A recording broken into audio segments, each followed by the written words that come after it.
Obrigado, Leila, pelas palavras também aí, né? Realmente, João Batista é uma casa que só temos boas reputações, né? Bom, hoje nós vamos falar sobre Jesus e humanidade.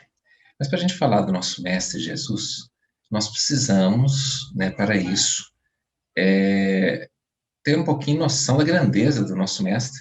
E toda vez que estivermos falando sobre ele, nós temos que tomar um devido cuidado, porque quando Jesus esteve aqui encarnado, né? Inclusive, eu estou usando o termo encarnado, não reencarnado, porque sabemos que foi a primeira vez que o Cristo teve no corpo físico aqui no planeta Terra. Foi na condição, né, de Jesus de Nazaré. E é interessante que a gente pode observar algumas situações, como a primeira. Jesus nasceu, né, num país de periferia de sua época, né, um país de terceiro mundo comparado com a grandeza que era a potência Roma na época de Jesus. Nasceu numa cidade periférica ao grande centro, Jerusalém, e se aproximou e escreveu e mudou a história com 12 pescadores. Ou seja,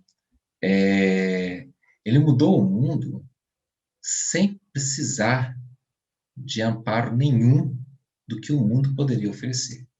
Ele, Jesus, que é o gerenciador de todas as reencarnações que acontecem no planeta Terra, poderia ter nascido como filho de César. Ele poderia ter nascido como filho de César na época. Poderia ter nascido em Roma. Poderia ter pego 12 doutores para poder ajudar a escrever a sua causa. Poderia ter nascido em Atenas, berço da filosofia, da democracia. Poderia ter nascido lá. Nasceu num local totalmente afastado em matéria de desenvolvimento, né? E aí a gente percebe. Então, o Cristo, né, nasceu num local afastado de um grande centro, de um país insignificante, e, no entanto, mudou o mundo.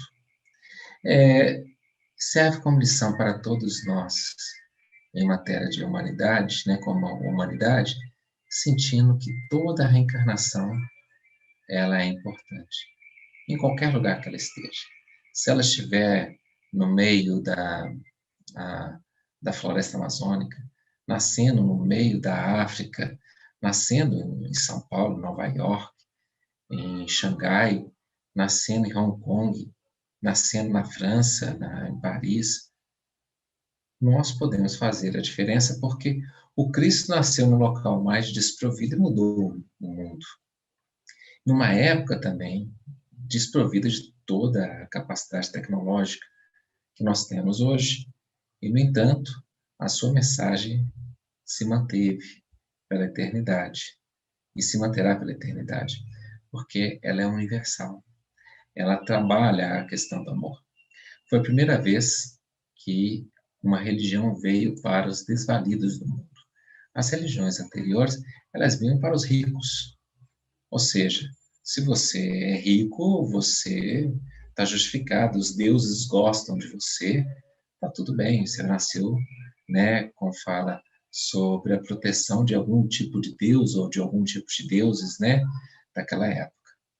No entanto, se nós formos observar quando João Batista vai atrás de Jesus, quer dizer, ele está preso após batizar Jesus, ele manda discípulos atrás de Jesus, Mateus capítulo 11, perguntando se Jesus era o Messias ou se eles deveriam aguardar a chegada de outro, que seria o Messias. Então Jesus fala o seguinte: vai e fale para João que os cegos vêm, os coxos andam, os leprosos se limpam. E o mais importante, mostrando que ele realmente é o Messias, é que os pobres pregam o Evangelho. Então, o Evangelho está sendo pregado pelos desvalidos, pelas pessoas mais simples do mundo. Mas a nossa humanidade é composta dessas pessoas. né? Nós poderíamos dizer, vamos montar e compor com base nos doutores, mas qual é a parcela da humanidade que representa os doutores? É uma parcela mínima. Mas e os pobres? É uma parcela bem grande. Podemos dizer que a grande parcela, né, do planeta Terra são desvalidos de pobres. E o Evangelho veio para todas essas pessoas. Mais tarde, houve a situação também, né, de falta da compreensão da reencarnação, onde nós observamos até o Calvino afirmando, né, numa interpretação deturpada, né, do que Lutero havia escrito, de que se você era rico, era porque você estava escrito no livro da vida. Então, quer dizer, Deus gostava de você. Botou aquele conceito lá atrás. Nessa situação, o Evangelho deixa de ser dos pobres, né? Se torna uma situação para justificar, às vezes, o excesso do ter, né? E aí a gente perde um pouco o parâmetro de que o que o Cristo veio nos ensinar é ser e não a ter. Mas ainda gostamos e ficamos fixos no ter, porque a nossa sociedade é baseada no ter. A gente olha alguém e se essa pessoa é envolto em vários títulos, envolto em vários bens materiais, é, é, ou em poder, nós damos maior ouvido para aquela pessoa. Agora, se é uma pessoa, às vezes, simples no mundo, a gente tem um pouco de dificuldade de ouvir. A sua mensagem, às vezes, não é tão profunda nos nossos corações como aquele que apresenta uma facilidade financeira maior. E isso somos nós, religiosos, e no Espiritismo não é, infelizmente, diferente. Ou seja, quando nós estamos falando isso, a gente observa, né, às vezes em algumas casas, a gente apresentar o palestrante pela, a, como fala, a, a gente apresenta o palestrante como sendo um doutor, um advogado, um médico, né, um psicólogo. A profissão da pessoa é uma ferramenta que vai auxiliar. Como diz, é uma ficha corrida. Lá no nosso lar, eles tratam esse tipo de coisa. Mas mais importante é o que ele tem para trazer como mensagem espírita. Então, o espiritismo, ele está presente para todas as profissões, para todas as religiões, inclusive o espiritismo não vai ser a religião do futuro, mas será o futuro das religiões. Mas não estamos aqui para limitar ninguém, porque às vezes uma pessoa simples pode estar mais evangelizada e ter conhecimento mais profundo do problema do ser, do destino, da dor, do que aquele que às vezes nasceu em berço de ouro e não sabe o que é sofrer. Então nós temos que ter olhos atentos para aquelas pessoas que têm mensagens importantíssimas para passar, mas que muitas vezes ainda é visto por nós como um certo pé atrás, dizendo o seguinte: não sei se vai ter tanto a acrescentar. Como se nós não acreditássemos em reencarnações, como se nós não soubéssemos que o que o Espírito traz, às vezes, é atrás. E aí a pergunta é: nós aceitaríamos Jesus fazer uma palestra dentro de uma casa espírita? Afinal de contas, ele não tinha título, ele não tinha posses, ele não tinha poder, ele era alguém com sabedoria nas suas palavras. Essa é um questionamento importante para que nós possamos entender um pouco mais da humanidade do Cristo. Cristo, aqui na Terra, quando colocou o pé, encarnou aqui no planeta Terra, ele não mostrou a condição crística dele. Ele mostrou a condição humana. Ou seja, quando ele esteve aqui, ele simplesmente nos mostrou como sermos humanos. Por que eu posso afirmar isso? Eu posso afirmar por uma questão da frase que ele sempre disse. Todo mundo que questionava quem era ele, ele dizia sempre, se referindo a ele mesmo, como o Filho do Homem. Filho de, em hebraico, significa cheio de. Então, se você fala que você é filho da paz, você é um cara paciente. E ele se referia sempre a ele como Filho do Homem. Sendo Filho do Homem, a gente entende que Filho do Homem é alguém que é humano. Então, Jesus veio mostrar para a gente a condição humana dele, a condição evoluída dele de homem, um homem integral. Então, quando a gente olha esse roteiro, que começou lá na manjedoura e termina lá no Calvário, é um roteiro de vida. Quando a gente olha esse roteiro de vida, se a gente segue ele, ele está mostrando para a gente o quê? Um caminho. Ele está mostrando para a gente que uma verdade. E ele, seguindo esse caminho e entendendo essa verdade, nós vamos entender e vamos entender a vida. Então, por isso ele afirmou, eu sou o caminho, a verdade e a vida. E ele mostra também que não há outro caminho, né, a não ser esse que ele está trilhando, como caminho que vai nos levar ao equilíbrio e à perfeição. Nós podemos aqui sofismar, falar acerca de possibilidades mil que o Espírito tem.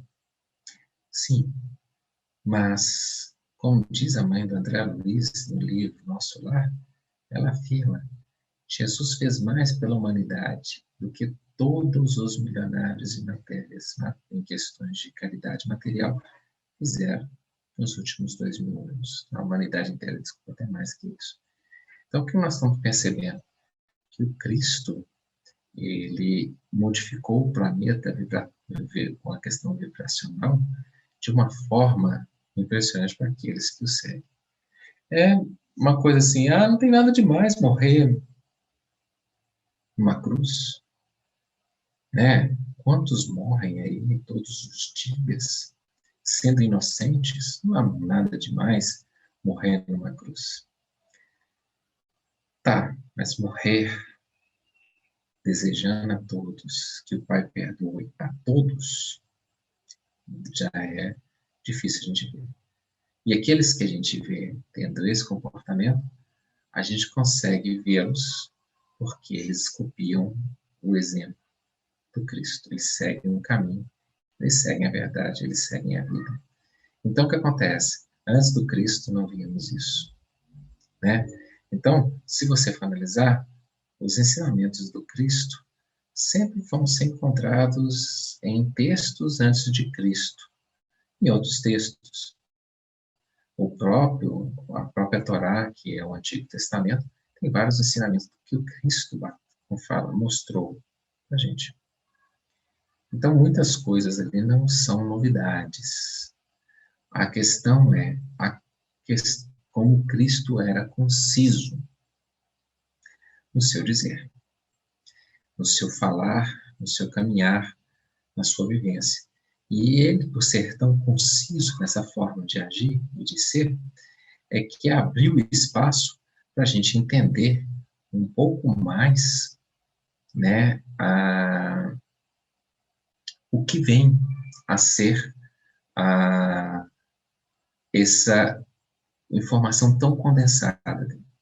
Mas tem um fato que não foi narrado, não achamos até hoje nenhum texto que fale sobre isso antes de Jesus, que é o amar vossos inimigos. Então a gente vê o seguinte, até então, os textos antes de Cristo usavam a lei de Talião, olho por olho, dente por dente. Se te ferir, pode ferir. Né? Ame os que te amam e odeie os que te odeiam. Essa era a lei antes do Cristo. Cristo foi o primeiro a trazer amai vossos inimigos. E há uma informação tão importante para a gente, mostrando que nós realmente devemos amar nossos inimigos de uma forma impressionante na nossa modificação. Essa questão foi tão importante para Cristo que ele, de braços abertos no momento da morte, deixou isso como última lição para a gente. Ou seja, o Cristo deixou como informação para a gente a seguinte questão: todos nós devemos perdoar. Como última lição, ele perdoou de braços abertos. E é interessante que é o seguinte: se você está sentindo uma leve dor, você tem dificuldade de perdoar aqueles que te feriram. E ali, no entanto, ele estava com 3 cravos, um furando cada uma das mãos, e um furando os 2 pés, somando aí 3 cravos, com chibatadas nas costas, com ferimentos abertos nas costas. Então, o nível de dor de Jesus é um nível de dor extremamente alto. Não podemos falar quanto que foi que o Cristo sentiu de dor, mas foi uma dor realmente real para o corpo, não para o espírito, mas para o corpo foi. Agora, se o espírito também estava sentindo aquilo, como ele disse que não veio mudar a lei, nós percebemos que ele sentiu também a dor na carne, né, de uma forma normal. E é uma forma como nós sentiríamos. Então, a gente sentindo dor, a gente tem dificuldade de pedir perdão. E ele ali, com aquela situação, pediu para perdoar. E justificou porque ele pediu perdão para todos aqueles que estavam errando. Porque nós não sabíamos o que estávamos fazendo. E a gente pode trazer como humanidade hoje que ainda não sabemos o que estamos fazendo. Nós ainda vivemos numa visão muito egoísta. Nós estamos vivendo num planeta finito, em que nós gastamos recursos de forma como se ele fosse infinito. O nível de consumismo que nós carregamos hoje é tão grande que podemos dizer que o planeta, para dar conta de tanto consumo como nós estamos criando e fazendo, ele precisava ser 5 vezes maior em área do que é. Nós comemos excessivamente carne, nós matamos 70 bilhões de animais por ano. São 2.400 animais mortos a cada segundo que eu estou falando aqui. No mundo estão morrendo 2.400 animais. Nós nos sensibilizamos com os animais, mas não nos sensibilizamos com aqueles que nos servem ainda de alimento. Acreditamos de forma errônea, né? A ciência hoje está aí para comprovar que não é bem assim, que não podemos viver sem proteína animal, e observar que até aquelas pessoas que comem muita carne, a proteína que ele adquire é de origem vegetal. 3/4 da proteína que ele adquire é de origem vegetal. E que há pessoas que vivem sem proteína animal há anos, décadas, vocês desde que nasceram. E o desempenho, o equilíbrio e a saúde deles é melhor por causa disso. Então, talvez nós possamos estar vivendo uma mentira acerca de alimentação, porque se a gente for olhar os primatas que surgiram do mesmo braço do nosso de evolução, o chimpanzé, o gorila, né, os símios de modo geral, você vai olhar as bactérias dos seus intestinos, são iguais às bactérias que nós temos no nosso intestino, e todos eles são vegetarianos. Então, né, na verdade, são até mais, são veganos, não tomam leite nem comem ovos. E eles são veganos, né, com uma flora intestinal igual à nossa. Então, a nossa flora não foi feita para esse tipo de alimentação. Mas por que eu estou comentando sobre a questão da carne? Porque a humanidade, gente, ela se estende para os nossos irmãos menores, que são os animais. Por que nós nos sentimos no direito de matar? Nós achamos lindo cachorro, adoro cachorro. Tem inclusive 2 aqui dentro da sala que eu nem sabia que estavam aqui comigo aqui. Tem 2 cachorros aqui. Aí eu falo, eu adoro cachorro, mas eu como outro animal. E esses animais que nós estamos cultivando, né, em nossas granjas, eles estão competindo por espaços e alimentos, porque nós temos que plantar sementes para eles, que alimentariam o mundo, e que também está sufocando os outros animais, a qual nós achamos que são animais que deveriam ser totalmente preservados. Cada ano que passa, temos mais terras usadas para a agricultura, para a pecuária, e a agricultura não é por causa da necessidade do homem, mas é para alimentar o próprio animal. E aí estamos matando elefantes, matando girafas, matando uma série de coisas em países em desenvolvimento como a África. Então a gente tem que começar a se perguntar, nós como humanidade vamos ficar só presos ao que é humano, ou nós como humanidade vamos entender que amar o próximo significa também amar aqueles que o Senhor nos reservou como animais menores. Eu acho que a humanidade, do jeito que está agora, é impossível a totalidade parar de comer carne. Mas para muitos de nós é possível parar de comer carne. Então por que a gente não para de comer carne, ou pelo menos reduz isso? Reduz para um nível que a gente possa diminuir esse número de 70 milhões de animais mortos por ano. Porque as últimas pandemias e as últimas epidemias que tiveram, os vírus tiveram origem em animais. É a gripe aviária, é a gripe suína,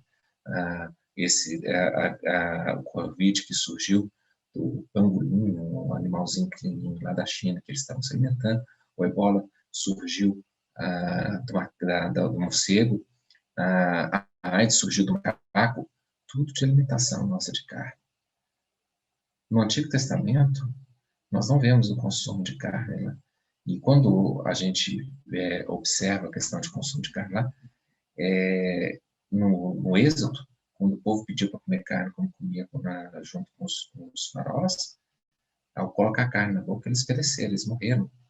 Então, a Bíblia mostra vários, eu não vou comentar aqui porque o nosso estudo não é sobre isso, comenta vários tópicos, né, sobre isso. E eu sei que esse assunto que eu estou falando está incomodando. Por que está incomodando? Porque a gente não quer pensar nisso, a gente não quer sair do nosso conforto. Nós queremos simplesmente achar que podemos usar e abusar do planeta como se ele fosse só nosso. Nós temos que lembrar que nós temos que dividir nosso planeta com quase 8 bilhões de outras pessoas. E toda vez que a gente pensa na questão de alimento, que o alimento da carne exige plantação de cereais para poder alimentar a criação, nós estamos falando aí que cada hectare, se fosse para alimentar o ser humano, ele alimentaria até 7 vezes mais do que alimenta hoje, se a gente for usar para criar o animal vai alimentar o ser humano. Então, se nós não temos 5 vezes o tamanho do planeta Terra, nós temos que melhorar a produção da Terra em 5 vezes. E uma forma dessa, que nós temos que um dia encarar isso e não criticar quem toca nesse assunto, mas parar e refletir e falar o seguinte, olha, talvez isso tenha razão, mas eu ainda não dou conta, mas pelo menos eu tomei ciência de que nós precisamos mudar, melhorar. Então, o que acontece? O planeta, ele não é infinito. Nós não podemos ainda aceitar um planeta onde morrem 26 mil pessoas de fome por dia.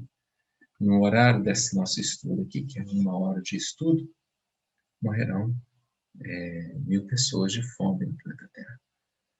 Como que nós podemos discutir sobre humanidade quando ainda não sentimos no próximo nosso irmão? Para podermos discutir humanidade, nós temos que sentir no nosso próximo irmão como Cristo sentia. Porque quando Cristo viu 5.000 pessoas, 5.000 homens, fora mulheres e crianças, com fome, ele multiplicou o pão. A gente pode dizer o seguinte, eu não tenho o poder de multiplicar o pão. Não, nós não temos o poder de multiplicar o pão ainda. Nós temos o poder de usar a nossa máquina tecnológica para multiplicar o pão. Isso nós temos. Ou seja, nós não podemos esquecer de várias pessoas que trabalharam, sendo religiosas ou não, trabalharam preocupadas no próximo. Então, nós temos que refletir até quando nós vamos brincar de ser religiosos no planeta Terra.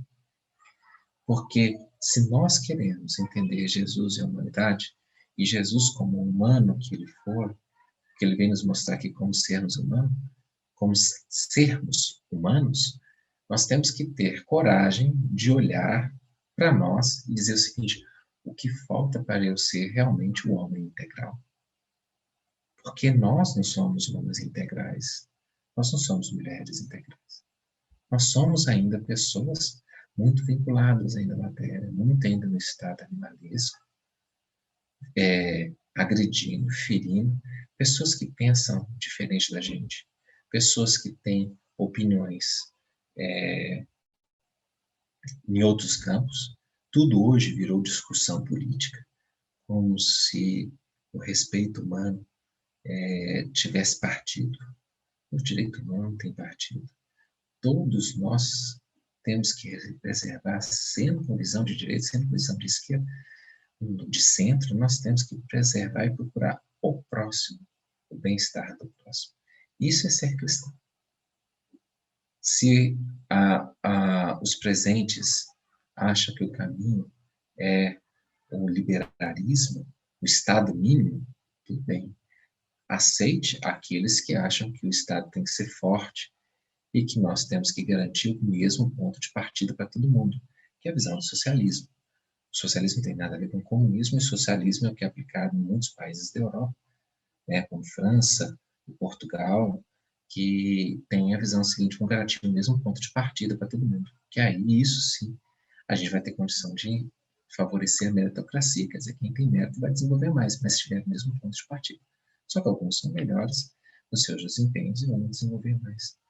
Agora, querer só para você e não querer para o próximo, ainda é uma visão muito tacanha do que é ser e estar na humanidade e entender a própria proposta do Cristo. A proposta do Cristo é uma proposta muito profunda, ainda pouco compreendida, até por nós religiosos. É fácil para a gente dizer o seguinte: eu bato no peito e falo assim, eu sou cristão. A pergunta é, será que somos? Será que somos cristãos mesmo ou somos religiosos? Mas não religioso daquele que está religando com Deus, mas religioso daquele que tem uma carteirinha dizendo assim, eu sou de tal denominação religiosa. Até quando nós vamos atrapalhar a nossa evolução com o principal entrave que os espíritos colocam para o nosso desenvolvimento e crescimento? Eles dizem que o principal entrave para o nosso crescimento e desenvolvimento é, sem dúvida, o interesse pessoal. Então, até quando vamos agir com interesse pessoal em tudo que fazemos? A pandemia está aí para ensinar-nos a pensarmos um pouquinho no coletivo. A pandemia tem seu lado positivo também, que não podemos desconsiderar. Está fazendo muitos de nós repensar sobre o objetivo e o caminho de vida que nós estamos tomando. Muitos de nós parou a rota de autodestruição em que se encontravam e colocaram-se nos eixos e falaram o seguinte: olha, daqui para frente eu vou mudar a minha vida.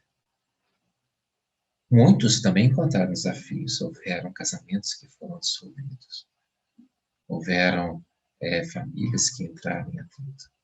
Mas não podemos esquecer da grande maioria que se acertou, que reequilibrou relacionamentos porque estão unidos juntos dentro do mesmo lar. Filhos que foram resgatados, que estavam em caminho de autodestruição e puderam ser observados mais pelos pais. Fora o fato de que talvez a pandemia pode ter evitado uma terceira guerra nuclear. Uma terceira guerra mundial que seria uma guerra nuclear. Porque o discurso americano mudou agora, mas nos últimos 4 anos era um discurso muito belicista. Ou seja, um discurso de guerra, de vamos atacar nosso inimigo, e o principal inimigo na visão deles era a China, o que a China está tomando para colocar os Estados Unidos em matéria de progresso e desenvolvimento, de produção de bens de consumo. Então, o que acontece? Hoje, nós temos a pandemia, mudou muito o cenário mundial, até de líderes. Né? Então, o que acontece? Nós vimos situações onde realmente o foco tem que ser o próximo. Não importa a sua mutação, a sua denominação política. Nós temos que ser cristãos. O espírita, ele não tem partido, mas ele tem posição, sim, política, mas não partido. Mas essa posição política tem que ser aquela de que aquele que faz para servir ao próximo, aquele que está ajudando mais ao próximo, esse vai ter nosso apoio. Que tipo de apoio? O apoio daqueles que compreendem que o foco de nosso, como humanidade, sempre será o próximo. Não tem como progredir se esquecer do próximo. falar, então, do Cristo e de humanidade, nós temos que falar desse Cristo que veio mostrar para a gente a figura humana, e não do Cristo mesmo. Se a gente tentar entrar na condição do Cristo, né, de entender o Cristo de forma profunda, é o seguinte, vamos entender qual é o grau de evolução do Cristo. Nós vamos recorrer em erros graves. Nós temos que lembrar que nós estamos vindo de uma evolução que não começou num homem, não. Nós já passamos pelos reinos anteriores. No mineral, nós passamos sentindo a atração gravitacional nos minérios, né, nas rochas. Não encarnamos, né? Não entramos para dentro do mineral, não há vida lá, mas sentimos a atração gravitacional lá, né? Depois disso, sentimos a sensibilidade no vegetal, nos tornamos mais sensíveis, inclusive à luz, que é uma faixa de onda eletromagnética, mas que se torna alimento para uma certa tipo de vida, que são os vegetais. Depois, fomos agindo por instinto e sentimos o que os animais sentem, com relâmpagos de inteligência. Observe, um fato interessante é que muitas das nossas dificuldades, muitos do que nós carregamos, hoje, que precisamos vencer, foram adquiridos e gravados no nosso espírito quando éramos ainda princípios inteligentes no reino animal. Eu estou falando por mim, estou falando no Emmanuel, afirmando no capítulo Cargas Eróticas do livro Vida e Sexo, onde ele afirma que a nossa carga erótica já começou lá no reino animal. Então a gente vê que assim, é bem antiga. Quando no reino animal nós começamos a ter relâmpagos de inteligência, até chegarmos na condição nominal que nós estamos nela atualmente, onde nós começamos a ter relâmpagos de humanidade. E aí nós percebemos, né, que alguns espíritos, como aprendendo com Cristo, que foi um humano em excelência, que ensinou-nos a sermos humanos, o Cristo, nós vemos alguns espíritos aí que, se não alcançaram, né, estão muito próximos de alcançar a integralidade na humanidade deles. Entre eles, nós podemos destacar nosso querido Chico Xavier, que foi humano do princípio ao fim, de uma jornada de doação ao próximo constante. Nós vamos pegar Madre Teresa de Calcutá, Irmã Dulce, Gandhi, espíritos que foram humanos. Alguns traziam seus erros, alguns detalhes, né? Esses que eu comentei, nem tanto, mas não observam os outros. Né? E aí, o que nós percebemos? Alguns, inclusive, que são aí anônimos, que nós nem sabemos seus nomes, para aprender a ser humano. A questão é, nós estamos e sabemos ainda sermos humanos? Estamos nessa condição de entender a humanidade em nós? Porque depois que nós começarmos a ser integralmente humanos, ou seja, seguindo o caminho, a verdade e a vida do Cristo, nós vamos caminhar para uma nova condição, onde nós vamos começar a ter relâmpagos de felicidade, e aí nós vamos aprender a sermos felizes. Aí nós vamos ser humanos integralmente, vamos aprender com relâmpagos de humanidade a sermos felizes. Só que essa felicidade não é essa felicidade que nós chamamos hoje de felicidade. O que nós chamamos hoje de felicidade é a satisfação dos nossos prazeres egoísticos. Ganhei na Mega Sena acumulada, pronto, estou feliz. Pois é, mas essa felicidade não é duradoura, então... Como assim não é duradoura? Fizeram uma pesquisa com quem ganhou em grandes prêmios, loterias, no Brasil, de 78 até, acho que há uma pesquisa que quando eu vi ela estava nos anos 2001, por aí. E eles fizeram até uma pesquisa com todo mundo que tinha ganhado grandes prêmios e descobriram que aqueles que tinham ganhado os grandes prêmios afirmavam que eram mais felizes antes do grande prêmio que depois que ganharam. Com exceção de uma mulher, que ela morava num lixão, achou o prêmio, ganhou, né, conseguiu ganhar o prêmio, e aí ela saiu daquela condição de vida onde faltava o necessário. Então, não é essa felicidade que eu estou me referindo, que esses espíritos que já atingiram a condição humana começam a ter reflexos de humanidade, de felicidade. A felicidade que eu me refiro, né, ou seja, todos nós que estamos aqui conversando, podemos adquirir a integralidade na humanidade nessa vida mesmo.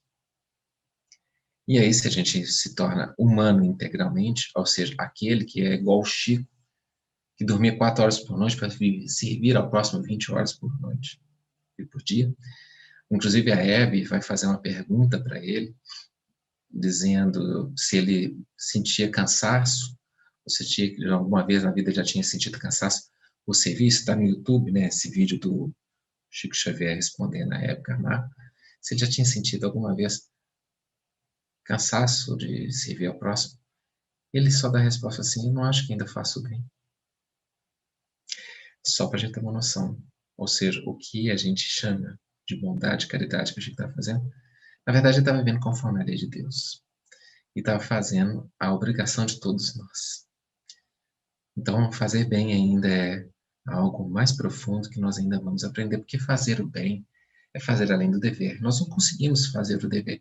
E fazer o dever é ser caridoso. O que a gente chama de caridade é fazer o bem. Então, nós ainda vamos aprender a ser humano. Quando a gente aprender a ser humano, e a gente começar a fazer o bem ao próximo, aí sim, nós vamos começar a sentir relâmpagos de felicidade.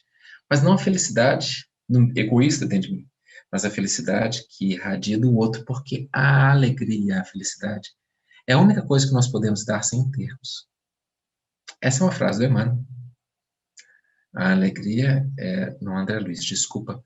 André Luiz, que no livro Busca e Acharás, ele diz o seguinte, que a felicidade é a única coisa que nós podemos dar ao próximo sem possuir.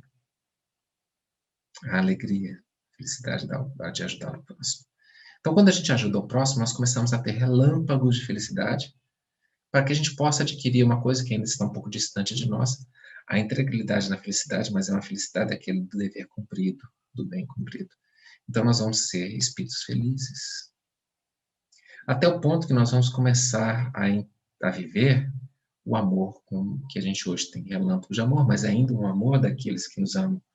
Nós não somos ainda capazes integralmente de amar aqueles que não amam a gente. Como Cristo estava amando aqueles que estavam crucificando ele, pedindo perdão por eles. Aí nós vamos começar a ter relâmpagos de amor, o amor universal, fraterno. E aí, o que nós temos hoje ainda é um reflexo desse amor, né? Quer dizer, do que vai ser. Nós temos só uma amostra, uma demonstração de amor, inclusive, que nós temos espíritos que nós temos mais facilidade de amar.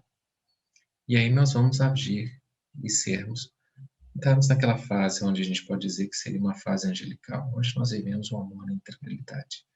Até partimos para a condição onde esse amor se torna operante e sobrepondo a matéria ao ponto até de mudar a própria matéria.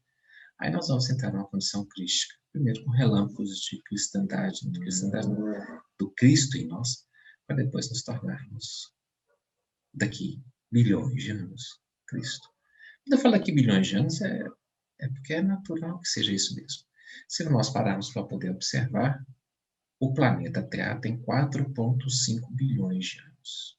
Essa datação, se a gente for pegar a Bíblia diz que o planeta tem 4.004 anos, né? Que o planeta foi criado 4.004 anos antes de Jesus nascer. Eu acho que, inclusive, a data da criação dele acho que é dia 29 de outubro, né? De acordo com um estudioso, um padre que fez esse estudo, foi retrocedendo e chegou à conclusão que era essa data. Agora, por que ele chegou dia 29 de outubro? Deve ser porque devia ser aniversário dele. Não tem lógica, né? Não tem datas certinhas para essa questão da criação para chegar a esse ponto lá.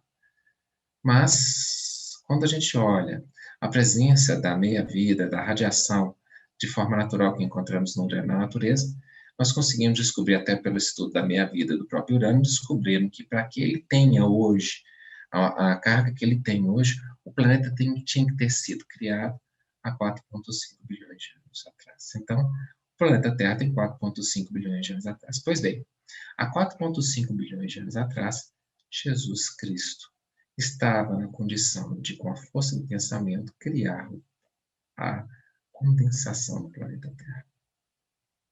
Então, discutir o lado crístico de Jesus é, na verdade, pedir que dois camundongos pudessem discutir o que eu sei e o que eu sinto na condição humana. Muito longe da realidade, da capacidade.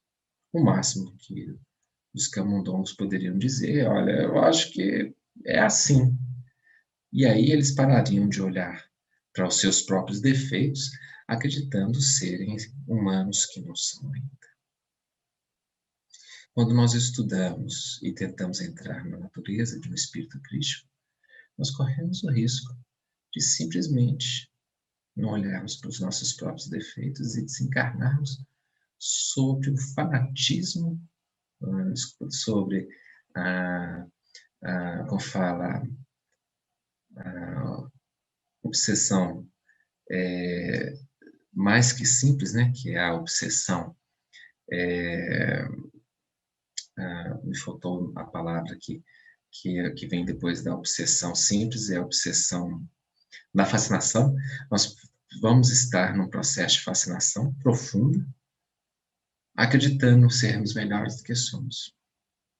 É muito fácil a gente se atropeçar nessa pedra de tropeço do nosso próprio ego e acharmos que somos melhores do que somos. Se hoje, por exemplo, eu estou aqui falando para vocês, é porque Deus foi misericordioso comigo e falou assim, Fabiano, vamos lá, fala sobre o bem para consertar os seus erros do passado. Mas muitos que estão me ouvindo têm a capacidade evolutiva maior do que a minha. Eu só estou aqui hoje como um intérprete dos ensinamentos do Cristo e tentando conquistar e colocar isso na minha vida, na vivência do meu dia a dia. Mas muitos já vivem de forma fácil e tranquila aquilo que eu ainda luto para poder viver e fazer. Então, não podemos nos achar os melhores que somos só porque entendemos um pouquinho melhor o Espiritismo. O Espiritismo, ele está para nós como um antibiótico está para o doente enfermiço mais grave. Ou seja, para alguns de nós, você pode dar uma aspirina que resolve o problema. Para outros, só um antibiótico. Em matéria religiosa, é a mesma coisa. Para alguns, conceitos mais básicos que outras religiões às vezes oferecem de forma, às vezes, sem muito esclarecimento, servem para que eles possam ser salvos. Para a gente não precisa do peso pesado em matéria religiosa do Espiritismo. Então, não tem dúvida, se nós hoje somos espíritas, é porque nós temos muito a aprender e crescer com o Espiritismo. Mas não duvide que nós temos que consertar várias tendências negativas e desequilibradas que carregamos dentro do nosso próprio íntimo. Eu queria trazer aqui para a gente discutir uma questão do Cristo, que está lá no livro O Consolador, na questão 327, que trata, inclusive, das almas gêmeas, mas faz uma referência ao Cristo. E é muito interessante como o Emmanuel colocou. Eu vou colocar aqui, deixa eu só compartilhar com vocês. Vou compartilhar, beleza. O texto é esse aí que vocês estão vendo. E diz o seguinte. Não, espera aí. Isso. Questão 327 do livro Consolador. Nele cessaram os processos. Ou seja, esses que nós estamos vivendo aqui, né? Nele é Jesus, está se referindo a Jesus, sendo indispensável reconhecer na sua luz as realizações que nos competem atingir. Representando para nós outros a síntese do amor divino, somos compelidos a considerar que de sua culminância espiritual enlaçou no seu coração magnânimo com a mesma dedicação à humanidade inteira, depois de realizar o amor supremo. Então, é uma questão interessante para a gente pensar que o amor do Cristo é igual por cada um dos habitantes deste orbe. Se a gente for analisar que o nosso orbe tem 24 bilhões de espíritos, sendo que 8 estão encarnados e 16 estão desencarnados, quer dizer, quase 8 estão encarnados e 16 estão encarnados, é uma proporção de 2 para 1. Então, o que acontece é o seguinte, né? Nós estamos como trabalhadores da última hora, no orbe, onde o Cristo sente o amor por nós ainda não conseguimos sentir por muitas pessoas. A gente sente por uma meia dúzia de pessoas que nós aprendemos a amar. Mas o amor que a gente sente mais puro que a gente ainda tem aí, né? Eu sinto amor por essa pessoa. É esse amor que o Cristo está sentindo por nós, pela humanidade inteira, a todos nós. Então, o Cristo não tem um lado, né? Que Jesus destrua os meus inimigos. Mas os seus inimigos são, como fala, amados por Ele como você mesmo. Então, alguma coisa está errada. Nós não estamos compreendendo a visão e a concepção do que é humanidade. Então, para a gente compreender o que é humanidade, nós vamos começar a pensar o seguinte: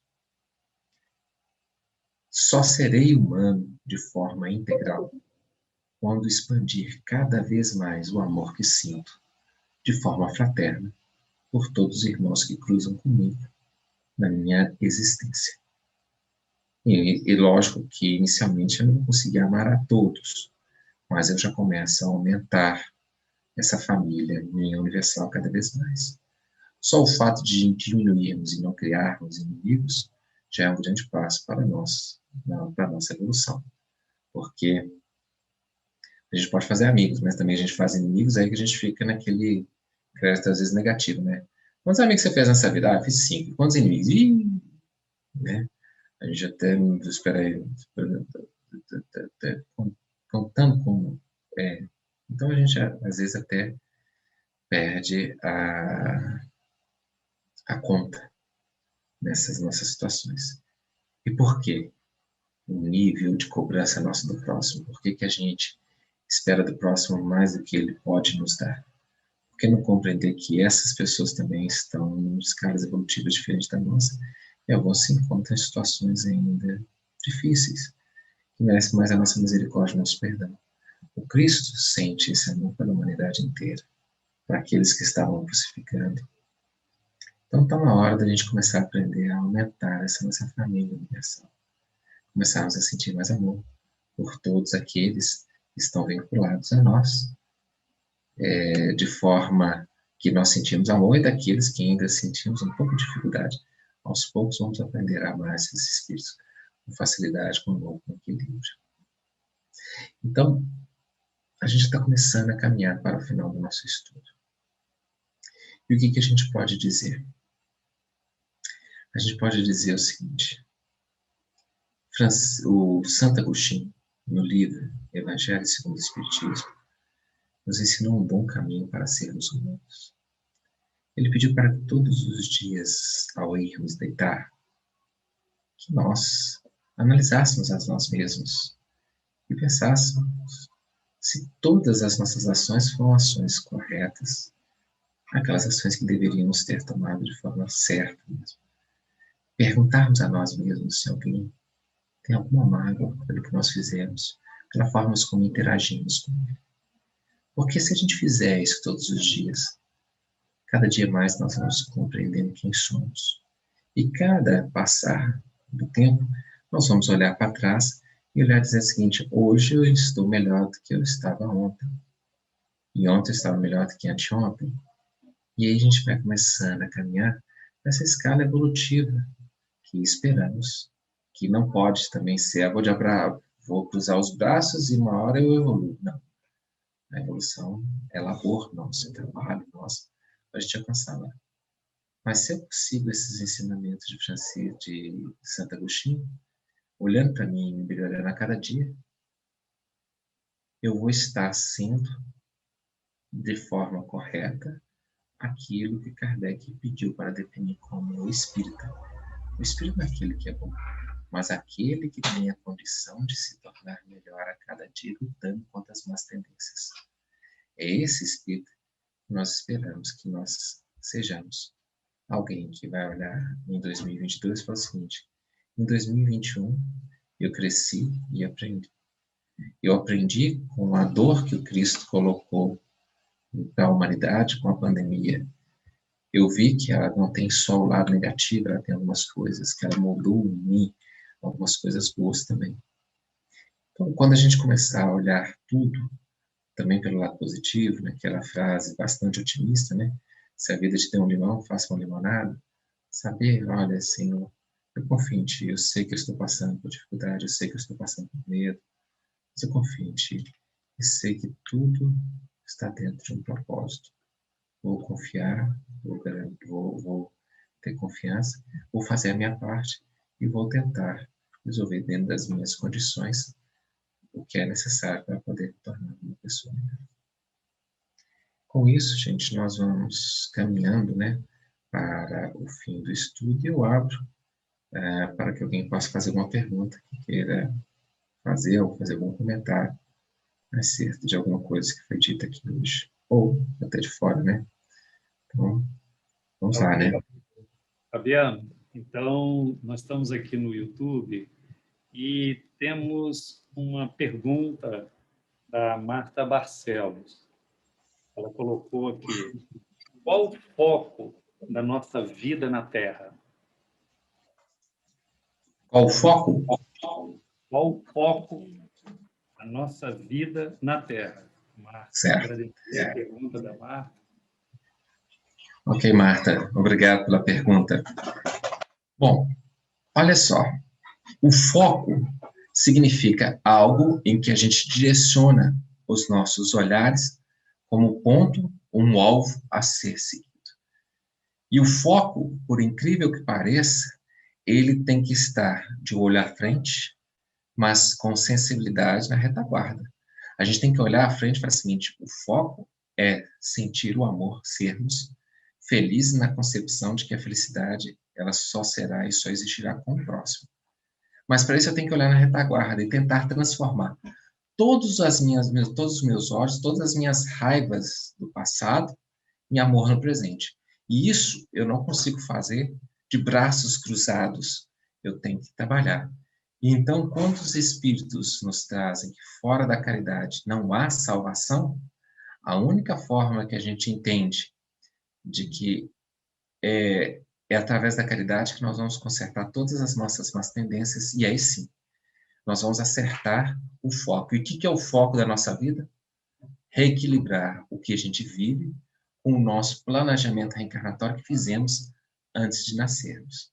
E esse planejamento reencarnatório, quando a gente cumpre ele, nós nos tornamos espíritos completistas, morrendo com 20 anos ou com 100 anos. Se a gente cumprir o planejamento reencarnatório, nós somos espíritos completistas. E como seremos espíritos completistas? Através da oração, perguntando para Deus o que Ele espera da gente. Através do trabalho no bem, que vai mostrando para a gente qual é o direcionamento que Deus espera que a gente faça. E aí, consequentemente, a gente vai acertar, sim, o foco. O foco aonde nós vamos vibrar na humanidade do Cristo e aprendermos a sermos humanos.